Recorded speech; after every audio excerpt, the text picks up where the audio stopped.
Hello, I'm Dr. Ken Harper, and I'd like to thank you for visiting Vein Specialists of the South today. It is my privilege and desire to share with you our expertise about vein disease and help you learn how you can achieve healthy legs for life. I'd like to share with you some basic information about vein disease today. Millions of Americans suffer with chronic vein disease. In fact, it's more common than heart disease and arterial disease combined. And one of the major issues with the treatment of vein disease in our country is that it's underdiagnosed and undertreated, and it gets worse with time without treatment. Vein disease is common, inherited, seen more often in women, aggravated by pregnancy. It is made worse by jobs where you sit or stand a lot. The number one risk for the development of vein disease is genetic. You inherited it. Although we sometimes see patients with vein disease who have no family history, it usually runs in families.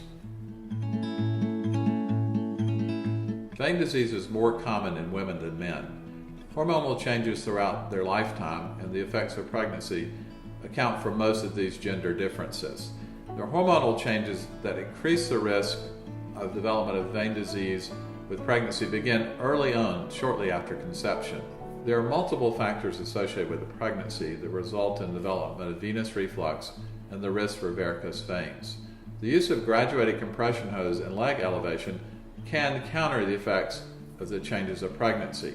However, even in the best of situations, there can still be an increased risk of development of varicose veins. Most of our patients tell us that they see a few veins with their first pregnancy that disappear within several months. They see a few more with the second pregnancy, and some of them stay. And then with that third pregnancy, they get a lot worse veins, and most of them persist afterwards. It's these patients that have had 3 or more children that have greater than a 60% chance of having significant varicose vein disease. It takes about 12 weeks after delivery for the venous system to return to pre-pregnancy state. And it's at that time that we can do a thorough evaluation to determine what of the damage that occurred with the pregnancy might need to be treated. Careers that require standing or sitting with limited walking increase one's risk for developing varicose veins. We see a lot of teachers, pharmacists, coaches, doctors, factory workers with varicose veins, and it's directly related to their career. If you identify yourself in one of these categories, it would be important to wear support hose when you're working and try to get a chance to elevate your legs periodically throughout the day and when you get home in the evening. Other factors that increase the risk of varicose veins include obesity, trauma, and a history of blood clots. The symptoms of vein disease may be vague and oftentimes can mimic other conditions.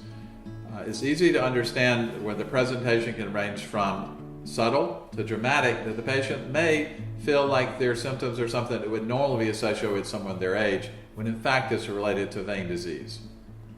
Symptoms indicating vein disease include things like itching and burning, stinging, numbness in the legs, fatigue or tired, achy legs at the end of a long day, swelling in your ankles, night cramps, and even restless leg symptoms. The physical findings of vein disease include the obvious, like visible spider veins, bulging varicose veins, a vein that's bleeding. There can also be less obvious symptoms like dry skin, a discoloration of the skin around the lower leg. And when you consider the obvious and the subtle changes, it's easy to understand why vein disease could be underdiagnosed and undertreated. The major differentiating factor between varicose and spider veins is the size of the vessel. Spider veins are 1 millimeter or less in size, and varicose veins vary between 1 and 3 or greater millimeters in size.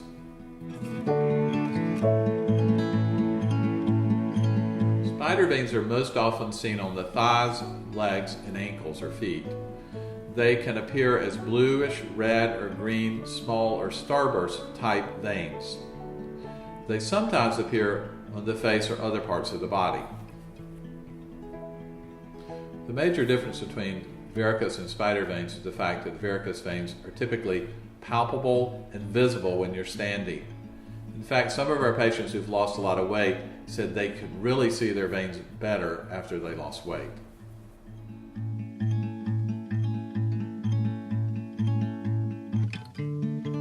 Vein disease is more common in the leg veins because they're further from the heart, and the effect of the pumping of the blood back toward the heart against gravity in the face of diseased valves in the veins results in the varicosities.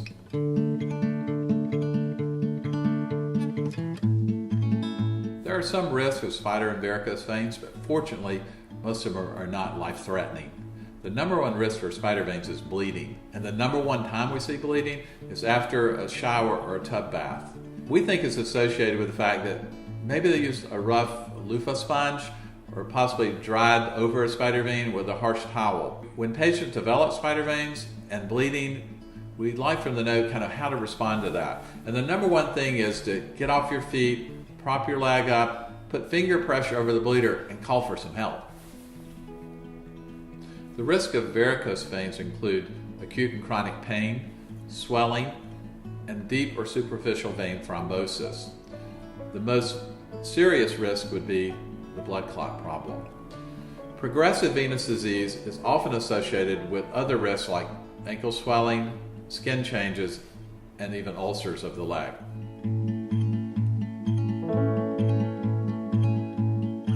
Vein disease is chronic and does tend to get worse over time. However, the good news is that there are some things that you can do to help yourself. I call these things healthy leg activities, and they include things like regular exercise, maintaining a healthy weight, elevating your legs when you get a chance to sit down, wearing compression hose when you're up on your feet a lot, and if you're a lady, avoiding high heels except for special occasions. These activities can slow the progression of your vein disease, they can lessen your symptoms of leg pain and fatigue, and even decrease your risk of some of the chronic complications of vein disease. However, they do not eliminate the underlying cause of your vein problems.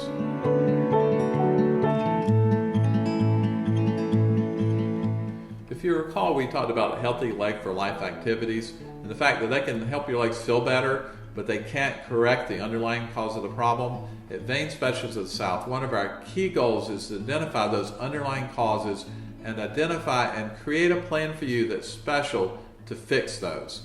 I like to think about a rainstorm. If you go home after a big rainstorm, you see a wet spot on your ceiling, most people understand that you need to find the hole in the roof and fix that before or at the same time you paint your ceiling. It's the same with your leg veins. We want to find the underlying source of the problem, help identify that, and create a special plan for you to treat that so that we can assist you in healthy legs for life.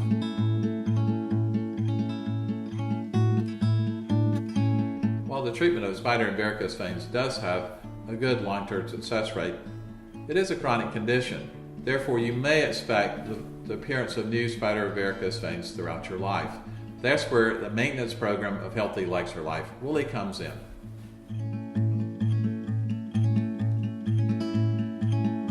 I think it's important to have a general knowledge of the vascular system.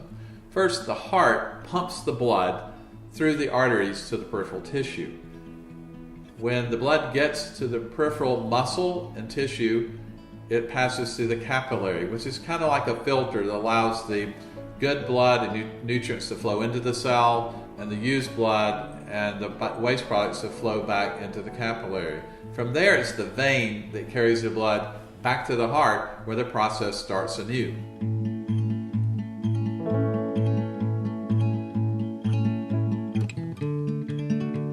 Superficial veins in the leg consist of an intricate network of veins that coalesce much like streams into a river and river into the ocean that serve to transport the blood from the peripheral part of the leg back up the leg toward the heart. Most people know about one of the main ones, the great saphenous vein, because if you've had a bypass, that's one of the common veins used to do a heart bypass. One of the most common questions I get is, well, am I going to have a vein for my heart bypass if I need it? And my answer is, we try to work on the bad veins and leave the good ones. And a good heart doctor can't use a broken vein to fix a broken heart. He needs a healthy one.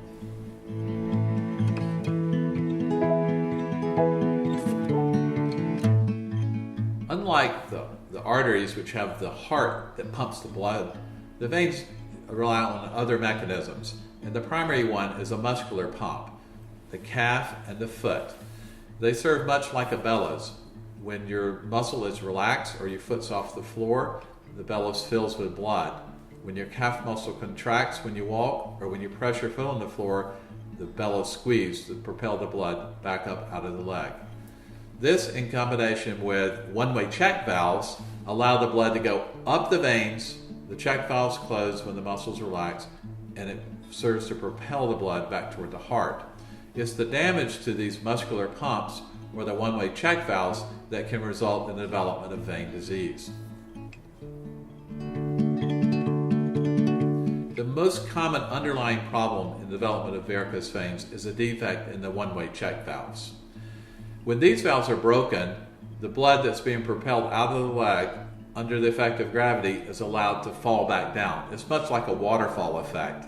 If you go and visit the waterfall in North Georgia, you'll notice that there's a lot of energy when the water falls down. And when it hits the bottom, it can move huge boulders. The same thing happens with venous reflux. When the leg veins are exposed to that kind of reflux, it can cause varicoses and a lot of your other symptoms. Another subtle problem that can create reflux is a problem with the calf pump or the foot pump. We see that often in people who've had a broken leg, been in bed for a while, and maybe had their leg in a cast. And those really put the patient at risk for a lot of swelling in their leg and even blood clots. You may recall that the third part of the venous system in the lower leg are the perforator veins. We have the deep veins and the superficial veins, and those perforators are the ones that connect. They're kind of like the crossbar of the H that go between the deep and superficial system. When they're working properly, they're directing the blood from the superficial system into the deep, and those one-way check valves are closing so that when that calf bellows contracts, it propels the blood rapidly up the leg. But if those check valves in the perforator are broken, then that same contraction of the calf muscle can allow blood to come out into the superficial veins, which can't withstand that pressure. And those perforator veins that are defective are one of the main causes of ulcers on the leg that come from vein disease. At Vein Specialists of the South, we want to offer the most minimally invasive procedures in a comfortable office setting. The procedures are done under a gentle local anesthesia, and it truly is walk in and walk out with little or no downtime. Most of our patients are back to normal activities within a day or two.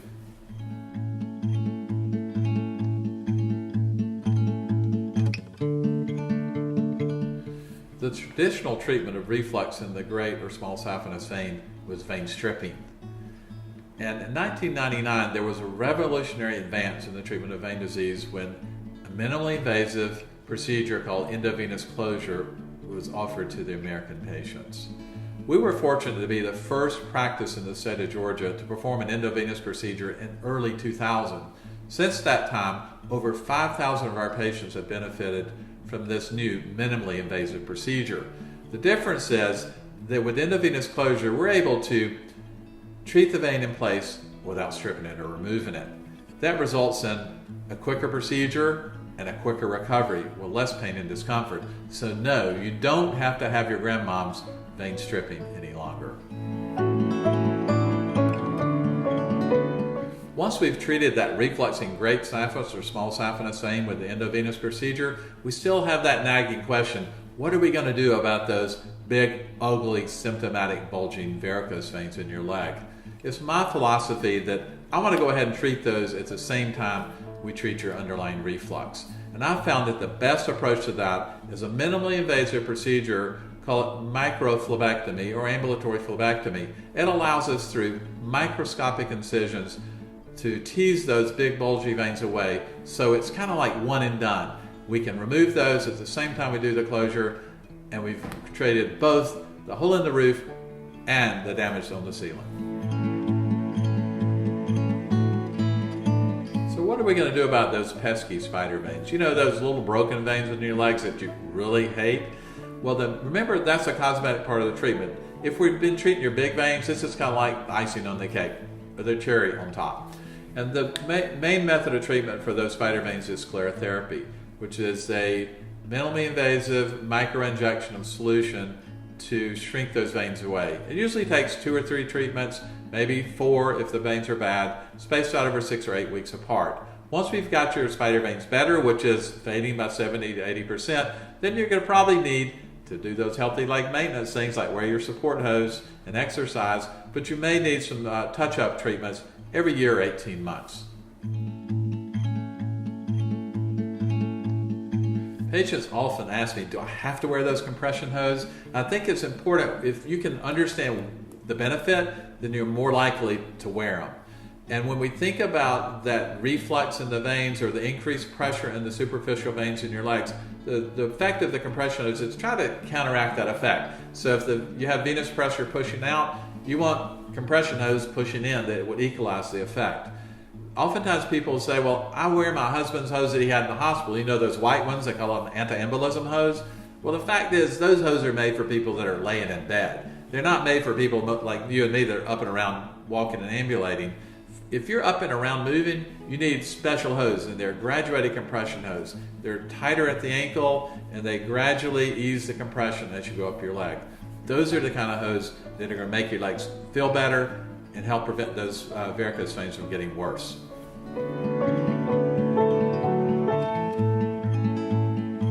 A thorough evaluation is the first step in developing an individualized treatment plan for each patient. This evaluation includes a history and physical exam and special diagnostic testing as it relates to veins. That includes an ultrasound, a Doppler, a vein light which transilluminates the skin, and high-definition digital photography. This detailed exam takes a while, so plan appropriately. The consultation is a team process. Your education on vein disease, your evaluation and diagnosis, and the discussion of the things that you can do to help yourself and the things that I can do to help you are all part of that process. We'll allow ample time at the end of the consultation to have all your questions answered.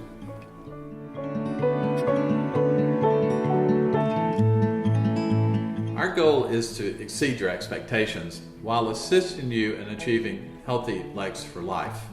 To achieve this goal, it's important for you to understand what you can do to help yourself and what we can do to help you. By working as a team, we can achieve the best long-term results.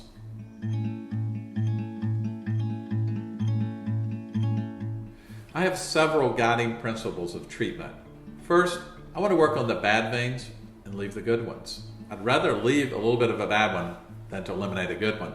Second, I want to fix that hole in the roof and then repair the damage that it caused. And third, we want you to understand it. I want you to buy into the things that you can do to maintain your healthy legs for life. So the best long-term results can be achieved when you, the patient, and me, the specialist, work together to achieve your healthy legs for life. We do participate in most insurance plans, and insurance plans in general consider the initial evaluation and ultrasound to be a covered expense. I have a special office staff that are trained to assess your insurance plans, and we'll do no treatments or offer no evaluation without you having a complete understanding up front of what your out-of-pocket expense may be. Convenient payment plans are available, and for those patients with financial hardship, we do use the federal poverty guidelines to assist those in need. Treatment of venous disease is considered a medically necessary treatment by most insurance plans. However, I want you to know that prior to any treatment, we will query your insurance to determine your eligibility and advise you of any out-of-pocket expense that you might expect from your treatment. Insurance plans unfortunately consider the treatment of spider veins to be a cosmetic procedure and is not covered under most insurance plans. Spider veins are typically treated with a process called sclerotherapy, which is a series of treatments that will effectively fade up to 70-80% of your spider veins. Some Some insurance plans consider the treatment of small varicose veins to be cosmetic too. The treatment for these small veins is usually a minimally invasive procedure called ambulatory phlebectomy, or it could be a series of sclerotherapy treatments. Our staff can estimate for you the expense that might be associated with these cosmetic treatments.